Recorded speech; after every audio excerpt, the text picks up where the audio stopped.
नमस्कार दोस्तों। अगर आप बहुत जल्दी इमोशनल हो जाते हैं, अगर आपको कफ़ की प्रॉब्लम हमेशा बनी रहती है, अगर आपको एलर्जी की प्रॉब्लम हमेशा बनी रहती है, अगर आपका इम्यूनिटी मतलब रोग प्रतिरोधक क्षमता सही नहीं है, तो ये कफ़ दोष की समस्या है। और आज हम कफ़ दोष के बारे में जानकारी देंगे, क्या होता है ये, इसके बारे में बताएंगे और साथ ही साथ इसकी बहुत ही इफ़ेक्टिव होम्योपैथिक मेडिसिन्स भी बताऊंगा।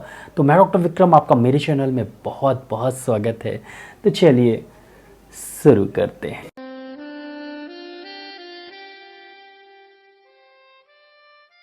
दोस्तों, कफ दोष को समझने के लिए आपको पानी और ज़मीन, अर्थ और वाटर को समझना होगा। दोनों ही बहुत शांत होते हैं और दोनों ही हर चीज़ को बैलेंस करके चलते हैं। अगर पानी की कमी हो जाए तो हीट बढ़ जाती है, अगर पानी की अधिकता हो जाए तो मॉइस्चर बढ़ जाता है, एटमॉस्फेरिक टेम्परेचर कम हो जाता है। और ऐसे ही अर्थ, ज़मीन भी काम करती है और नेचर की हर चीज़ को बैलेंस करती है, स्टेबल करती है अर्थ। और यही चीज़ हमारा कफ भी करता है हमारे शरीर में, मतलब हर चीज़ को बैलेंस करता है, हर सेल को ये जोड़ के रखता है और हर चीज़ को बैलेंस करता है। और ख़ासकर ये हमारी इम्यूनिटी को मैनेज करता है, मतलब हमारी इम्यूनिटी रोग प्रतिरोधक क्षमता को एक समान बनाए रखता है। और जब उसकी ज़रूरत होती है तो उस समय इसे ये बढ़ाता है, और जब ज़रूरत नहीं होती तो बिल्कुल बैलेंस करके रखता है। तो अगर आपको कफ दोष की समस्या हो जाती है तो आपकी इम्यूनिटी या तो हाइपर एक्टिव हो जाती है या हाइपो एक्टिव हो जाती है। अगर वो हाइपर एक्टिव मतलब इम्यूनिटी जितना काम करना है उससे ज़्यादा काम कर रही है या कुछ और काम करने लगती है, आपके सेल्स आप ही के सेल्स को ख़त्म करने लगते हैं, तो इस कंडीशन को हम एलर्जी बोलते हैं। और अगर कफ दोष है तो आपको एलर्जी की प्रॉब्लम होती है, और जिसके कारण आपको कफ की प्रॉब्लम होती है, या सर्दी, allergic sinusitis, allergic rhinitis, allergic bronchitis, asthma की कंडीशन होती है, या अगर स्किन में एलर्जी हुई तो अर्टिकेरिया या रैशेस की कंडीशंस होती हैं, या पिंपल्स की कंडीशन होती है।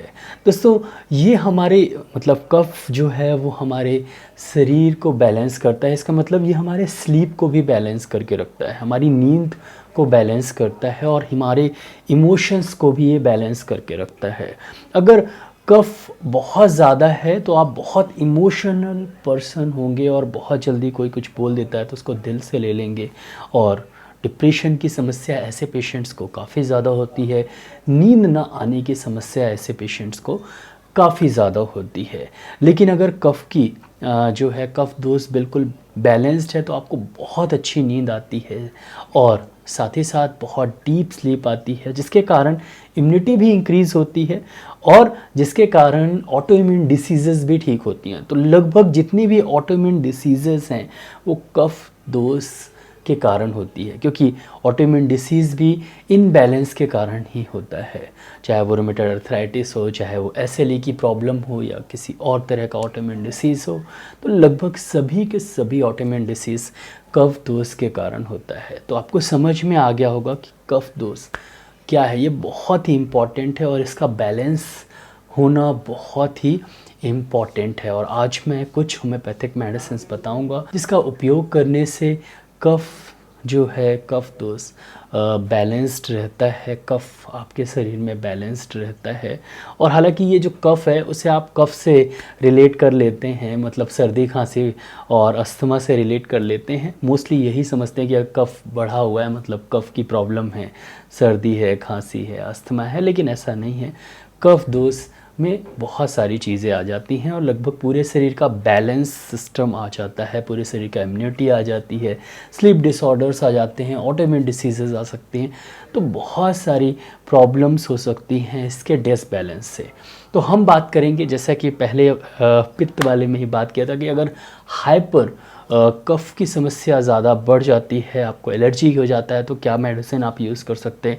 हाइपो मतलब कफ की समस्या अगर बैलेंस से थोड़ा जितना होना चाहिए और उससे नीचे हो जाता है तो कौन सी मेडिसिन यूज़ कर सकते हैं और रेगुलरली आप कौन सी मेडिसिन ले सकते हैं कुछ दिन के अंतराल में, जिससे आपका कफ जो है वो बैलेंस्ड रहे। सबसे पहले हम बात करते हैं हाइपर कफ दोष की अगर समस्या है और कफ जो है वो बढ़ा हुआ है, आपको एलर्जी है, कफ की प्रॉब्लम है, ब्रोंकाइटिस की प्रॉब्लम है बहुत ज़्यादा, तो कौन सी मेडिसिन बहुत ही इफ़ेक्टिव है कफ दोष के लिए। दोस्तों होम्योपैथी में सभी मेडिसिन सिम्टोमेटिक होती हैं, तो आपको कुछ मेडिसिन ऐसी चूज़ करनी होती हैं जिसका सिम्टम्स एलर्जी से मिलें और कफ दोष से मिले। तो एक ऐसी ही मेडिसिन है एंटियम टार्ट। दोस्तों एंटियम टार्ट में क्या होता है कि कफ बहुत निकलता है, खरखराहट रहती है गले में और साथ में लंग्स में भी, और कफ निकलता रहता है और हमेशा सुबह सुबह उठते हैं तो काफ़ी गले में कफ बना रहता है। पोस्ट नेज़ल ड्रिप हो गया, एलर्जिक राइनाइटिस हो गया, एलर्जिक साइनोसाइटिस की प्रॉब्लम हो गई, सबके लिए इफ़ेक्टिव मेडिसिन है एंटियम टार्ट। लेकिन इसका एक बहुत ही प्रमुख लक्षण है जो कि कफ दोष से मिलता है, वो है कि जीभ जो है वो काफ़ी वाइटिश रहती है और काफ़ी कफ जो है वो गले और अपर रेस्पिरेटरी ट्रैक्ट में जमा होता है। एंटियम टार्ट का उपयोग करने से कफ की समस्या ठीक होगी, एलर्जिक राइनाइटिस, एलर्जिक साइनोसाइटिस और पोस्ट नेज़ल ड्रिप की अगर समस्या है वो ठीक होगी और हाइपर जो कफ की प्रॉब्लम है, कफ दोष की प्रॉब्लम है, वो बैलेंस्ड हो जाएगी। तो एंटियम टार्ट आप 30 CH पोटेंसी में यूज़ करें और 2 बूंद सुबह पिएँ, 2 बूंद रात में पिएँ। ये मेडिसिन आप कम से कम 15 से 20 दिन लें, आराम लगे तो इसे 3-4 महीने कंटिन्यू करें और आपकी समस्या पूरी तरीके से ठीक हो जाएगी। दोस्तों इसी एलर्जी को ठीक करने के लिए एक बायोकेमिक कॉम्बिनेशन है और पहले से ही है, बायोकेमिक कॉम्बिनेशन नंबर 6। इसका मैं उपयोग ज़्यादातर कफ़ की कंडीशन में करता हूँ। बायो कॉम्बिनेशन नंबर 6 जो है वो कफ़ नाम से ही आता है, लेकिन ये एलर्जिक राइनाइटिस, एलर्जिक साइनोसाइटिस और इसका अंदर जो मेडिसिन्स मिली हुई हैं वो एलर्जी को ठीक करने के लिए बहुत ही बढ़िया मेडिसिन है और कफ़ को बैलेंस करने के लिए भी बहुत ही इफ़ेक्टिव मेडिसिन है। तो अगर आपको कफ़ की समस्या बहुत दिनों से हो तो इस मेडिसिन का उपयोग करें। बायोकेमिक कॉम्बिनेशन नंबर 6, 6 गोली सुबह चूसें, 6 गोली रात में चूसें और ये मेडिसिन आप कम से कम 1 से 2 महीने तक लें। बिल्कुल सेफ़ इफ़ेक्टिव मेडिसिन है। एंटियम टार्ट के साथ आप बायोकेमिक कॉम्बिनेशन नंबर 6 का उपयोग करें। और तीसरी और सबसे लास्ट में और सबसे इफ़ेक्टिव मेडिसिन है सल्फ़र। दोस्तों सल्फ़र भी कफ़ के लिए बहुत ही अच्छी मेडिसिन है और अगर हाइपर कफ़ की समस्या ज़्यादा हो, एलर्जी की समस्या ज़्यादा हो, बहुत ज़्यादा छींकें आती हों, नाक में खुजली हो रही हो, बहुत खुजलाता हो गला और बार बार आपको सूखी खांसी या कफ़ वाली खांसी हो और लगातार समस्या हो एलर्जी की, तो सल्फ़र लेने से इन समस्याओं में बहुत आराम लगता है। सल्फ़र होम्योपैथी में एंटीसोरिक मेडिसिन है और कफ़ अगर हाइपर कफ़ की बात करें तो लगभग हर लक्षण आपको सोरा के मिलेंगे। तो होम्योपैथी को अगर आप आयुर्वेद से जोड़ें तो आपको काफ़ी सारे लक्षण दिखेंगे और सल्फ़र के बहुत सारे लक्षण जो हैं वो कफ दोष से मिलते हैं। तो आपको सल्फ़र 30 2 बूंद सुबह सुबह हर संडे और वेडनेसडे, हर रविवार और बुधवार लेना है। कम से कम सप्ताह में 1 बार ज़रूर लेना है और अधिकतम सप्ताह में 2 बार लेना है। सुबह सुबह लीजिए, खाली पेट लीजिए, उठते से ही लीजिए, बिना ब्रश करे, ब्रश करने से पहले लीजिए 2 बूंद सल्फ़र 30 जीभ में टपकाइए। बहुत ही इफ़ेक्टिव मेडिसिन है और बहुत ही अच्छे रिजल्ट्स मिलते हैं। दोस्तों अब चलते हैं हाइपो, मतलब अगर कफ दोष थोड़ा सा हाइपो साइड पे है तो आपको क्या समस्या होगी। अगर हाइपो साइड पे है कफ दोष तो आपको स्लीप डिसऑर्डर्स होंगे, इमोशनल डिसऑर्डर्स होंगे। तो अगर आपको ये समस्या है तो एक मेडिसिन का उपयोग करें और वो है नक्स वोमिका। इमोशनल डिसऑर्डर्स और स्लीप डिसऑर्डर्स के साथ आपके जो डाइजेशन है वो बहुत धीमा काम करेगा, बहुत ही ज़्यादा धीमा काम करेगा, जिससे आपको इंडाइजेशन की प्रॉब्लम और कब्जियत की प्रॉब्लम खासकर होगी। तो ऐसे में एक मेडिसिन बहुत ही इफ़ेक्टिव मेडिसिन है और वो है नक्स वोमिका। नक्स वोमिका आप 30 पोटेंसी में 2 बूंद शाम को पिएं, 2 बूंद डायरेक्टली टंग में शाम को लें और डेली लीजिए। ये मेडिसिन कम से कम आप 15 दिन तक लेके देखिए, आराम लगे तो इसे कंटिन्यू करिए 1-2 महीने तक और आपकी समस्या पूरी तरीके से ठीक हो जाएगी।